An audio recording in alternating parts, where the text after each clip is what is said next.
สวัสดีครับ FC ที่น่ารักที่อยู่ทางบ้านนะครับตอนนี้เราก็ ตรงนี้ก็กำลังจะทำไฟนะคะซื้อสายไฟใหม่ให้พี่นิดเนาะKayak jadi orang lagi deh. Jadi siang. Kayak jadi lagi mini udah. สายไฟเกียร์ก็ยาวโหด ม้วนแล้วก็เอาไว้ข้างนอกดีกว่า มัดไว้ข้างน ม้ว อน ก ม้วนไว้มัดไว้ตรงนั้นก็ได้ Dah cok rok long kan. โอ้สายไฟยาวดีเนาะ Oh, lucu man. พี่ก็ใช้หมดใช้โพดใช้โพเฮ้ยเอาหมดม้วนเลย เอา แล้วก็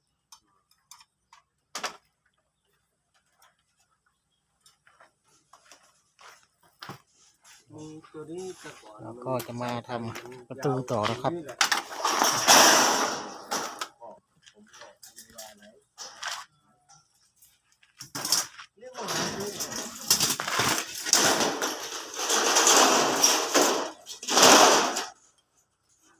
ประตูสีเหลืองนะ ประตูห้อง Ai bang.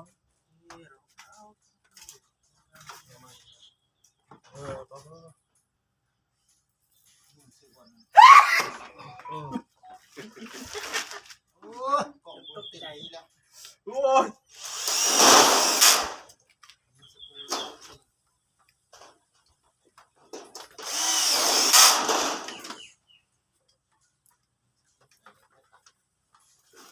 ได้ก็บางทีเดียวละอันตาตู้ไม้ล่ะมองเลยกันนี่กันซีเล็กอยู่เลยนี่แหละโอ้โหที่ร้านเลยจะบ้าทำไมเราเอามุกเตี้ยกินนะท่อทำไมเตี้ยตัวเด้ออ้าว ต้องยืนรถ นี่ก่อนครบผมนี่สิบ่ผมก่อนก็ไปผมตาวูได้ไหมนี่ดอกมันเนี่ยต้องมาดูตุ้งโตมาดู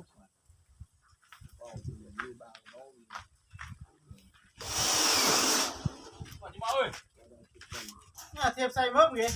ยืดเรื่องเมื่อกี้อ๋อมือเทียบใส่พุงนั่น เด้อมันแม่นบ่ มันมีเนื้อก้อนของอันเดียวตัวดีไม่ใช่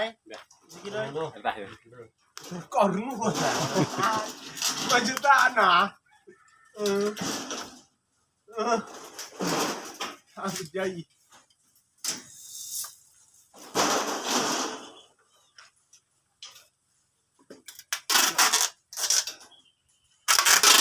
สวยมากพี่น้องประตูสี นี่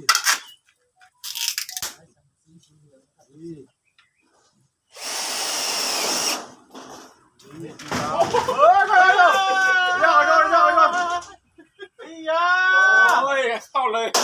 ได้แม่ยักษ์มันนี่เลยล่วงไปดู ระบบกัด นิดเดียวก็จะเสร็จ ครั แล้ว บ นะคะ เงินละลาย ห เล น้าย ที่ เนาะ ไทยตู้ก็เดี๋ยวลง ตามนี่มัน ทำไฟ โอ้ยทำให้เกรซิงเดิมเบิร์มากสุดกาแฟในตำนานเยอะ การติด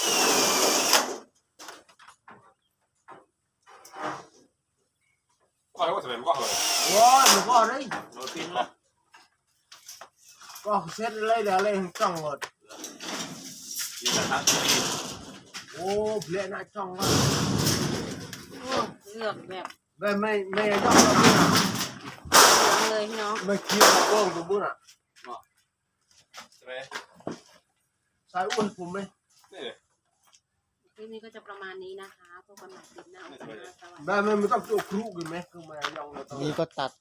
ตัวบุญอ่ะ เนี่ย ครับ ยักษ์ไซส์วันนี้ต่อเลย มองมองก็เดี๋ยวดึง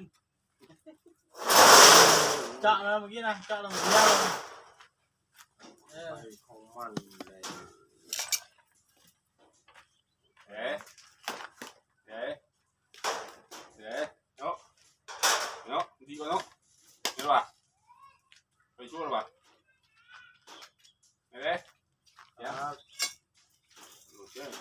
ไม่เชื่อ ว่าใหญ่บุญนี่มีนะ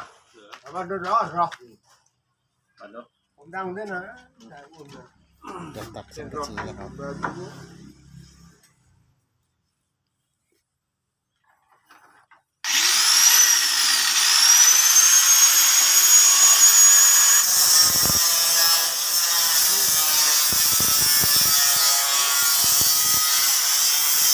เข้าบ้าน